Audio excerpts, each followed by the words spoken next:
this is your Chopsticks Girl. I am at the Midway Ice Castle in Midway, Utah. I am so excited to be here. I'm going to give you a little heads up on what I'm going to be doing. I'm not going to be able to talk a lot while I'm shooting this next shoot just because we're going to have to go super fast. It is 32 degrees outside and I have some ballerinas and it's going to be amazing. It's going to be epic. It's going to be so cold. So watch this clip of us shooting at the Midway Ice Castle and I'll tell you all about it when we're done. Hi, sorry. Crazy stuff. Okay. Yes. Like, To your some yogi pose that way. Yeah. Perfect. Do you want me to take a picture? Good. Rotate a little bit more. There you go. There it is. Should I try the other leg? Yeah. How are your feet? Cold? They're good. Okay.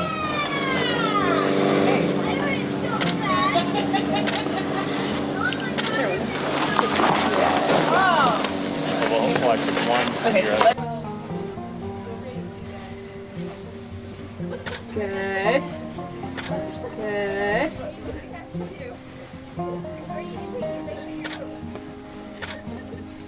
Fabulous. Look at that.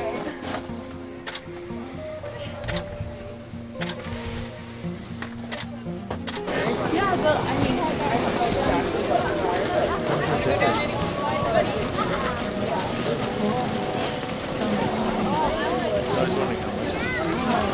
you're gonna tilt your head back just a little bit and laugh at it.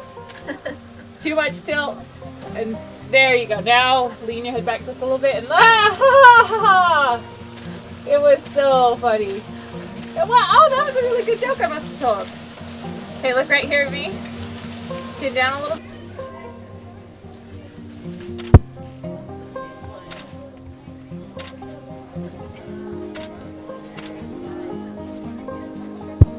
Good. So we're gonna be so fast. Right here. I'll brush through your hair a little. Can you rotate a little bit towards me? Can you hold this side? Yeah. Good. One. Whenever you're ready. Good. Is it hard to jump up? Or are you getting snow in your shoes? Kind of hard. All of the above. Okay, try. Yeah.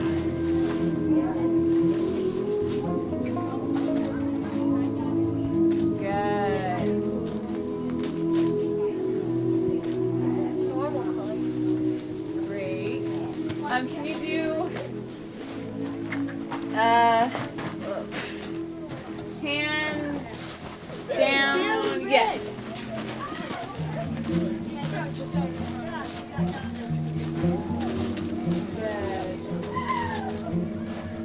Good. Bring your arms up.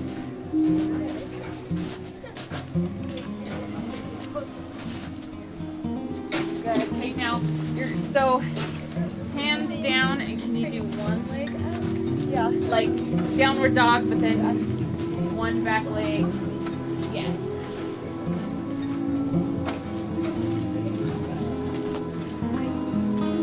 Love it.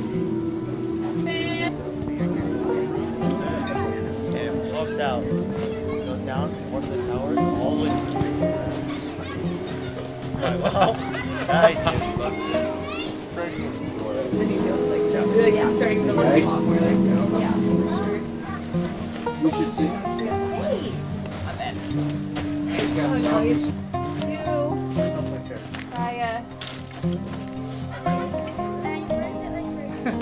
When does she feel stable enough? Yeah, I know. Or hold on to one of the eyes just to get my hands around. She's just like, but that made my hands so cold last time. Oh my goodness. Woo! Woo! Okay, this one's the thing that you want to do, okay?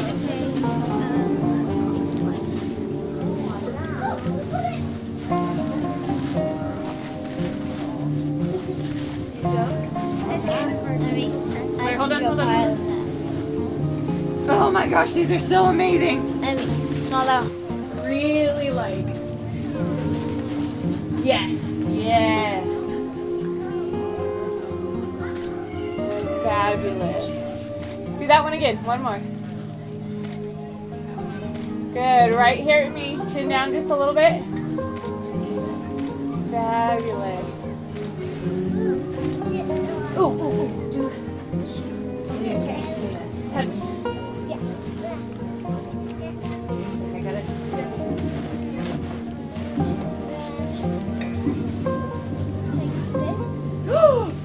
Yes, like that.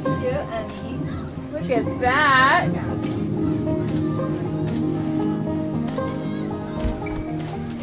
Oh my goodness.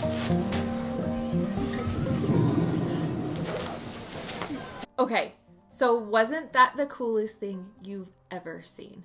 I was dying because it was freezing. It was so cold. But I was dying because it was so amazing.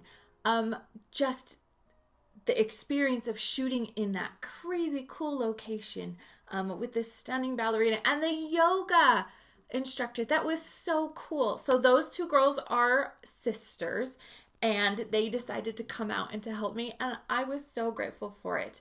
But we had to beat the clock on this one. We had such a short window to photograph because of the temperature and because of the elements. It wasn't anything that we could do long term. We couldn't, and there wasn't really anywhere that we could go either to really get out of the snow or the cold. So I knew going in, we had to get everything as fast as we could. I marked myself off at absolutely we were done within an hour, if not sooner. So if my model was done sooner and she wanted to quit, then that's when we quit. But I made sure that even if they were good, we stopped at an hour and we sat right around 45 to 50 minutes is kind of when we called it quits. Because my cute little ballerina, she was getting pretty cold.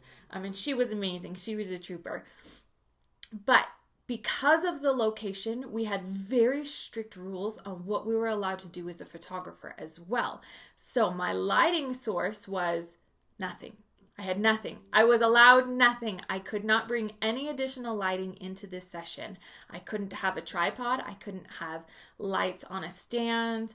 I couldn't have any type of flash of any kind. So it was all natural the entire time. So I am very comfortable shooting natural light. I know kind of what to do, how to look for those catch lights in the eyes and things like that. So it was a very comfortable situation for me.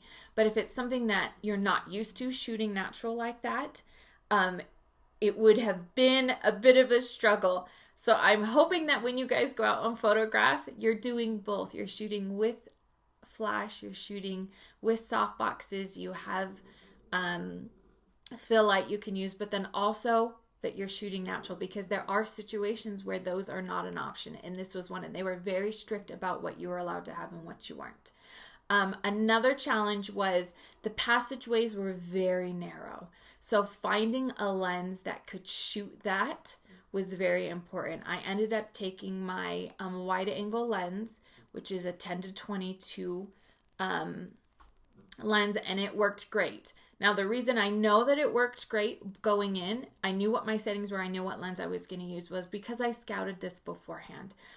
I took pictures here probably 3 weeks before I even had my clients come out. Because I knew that I had such a short window, I didn't have time to do any type of changing of lenses or fixing my settings, or is this one going to work, or let's experiment with this, or let's get creative.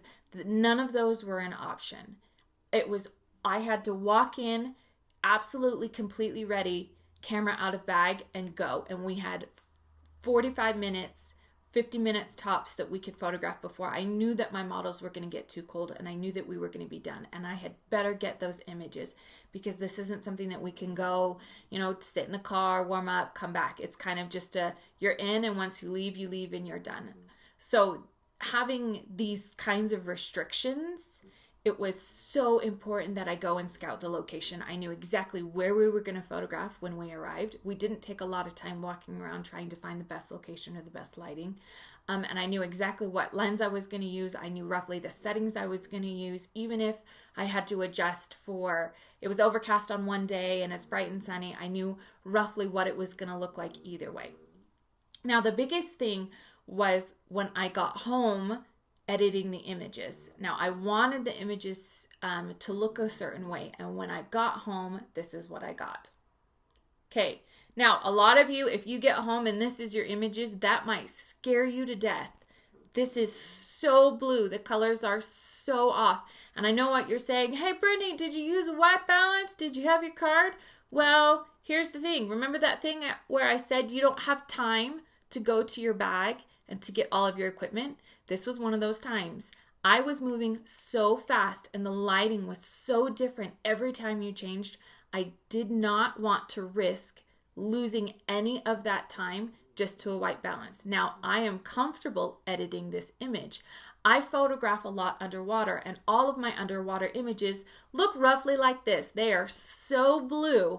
They have no warmth and no reds and no color to them. So editing this actually was right in my wheelhouse. This is something I do all the time, every day when I'm editing my underwater images. So it was something I was very comfortable with. Okay, but you might not be comfortable editing this. So I'm going to give you a little tip real quick on how to get the colors for this type of an image. If your image comes out really, really blue. Okay, so what you're going to do, I do a lot of my editing in Lightroom. You're going to take your temp and your tint slider, and this is where you're going to play. So you bring your temp up, like way up, like really far up. But don't forget your tint. Bring that up as well. You want more of that magenta. So these images are so blue because one, they don't have a lot of warmth, and two, they don't have a lot of red. And so you're trying to put the warmth, those golds and yellows, and then that red, all of that back into the image. So using those sliders are going to be really helpful. But I'm going to give you another tip about getting the colors correct on your images, especially for images like this where they're really, really hard to see the correct one and you didn't get a white balance, and I didn't do it on purpose, and sometimes you just don't do it because you forget, and that's totally cool. But let me give you this little tip. You're going to edit your images as much as you can where you think that they are spot on, okay? Then you're going to get up and you're going to leave. Like, go to the kitchen, go on a walk, go do something else, edit a completely different batch, like totally different style of images. And then I want you to come back, okay? 9 times out of 10, you're going to look at that image and you're going to realize, oh, that's not quite done. It needs to be warmer. It needs to be a little bit brighter. I need my contrast up a little bit. Because when you start editing images that are this blue and the color is so difficult to nail down, what's going to happen is when you start the first time, you're going to bring your temp and your temp up, and you're going to look at it and you're going to be like, awesome, this is amazing. It looks so amazing. But the minute you walk away and come back and you look at it fresh without where you started, it's probably not going to be quite there yet. So it's really important to make sure that when you're editing really difficult images like this, that you take a minute to get up and walk away and come back. Because a lot of times you'll notice that there could be more editing that you didn't notice. And that just has to do with because of where you started. Yes, it's warmer, but it's not where it's supposed to be. So that's another little tip there for you. If you guys want to see me edit one of these images from start to finish, to see my process, I'd be happy to do a little tutorial for you. Just leave it down in the comments below if that's something that you'd be interested in. Guys, I am so happy that I got to share this session with you. It was amazing. I want to give you a little heads up for next year, January 2020. I am having a workshop here. I am so doing it. It's going to be amazing. So put it on your calendar.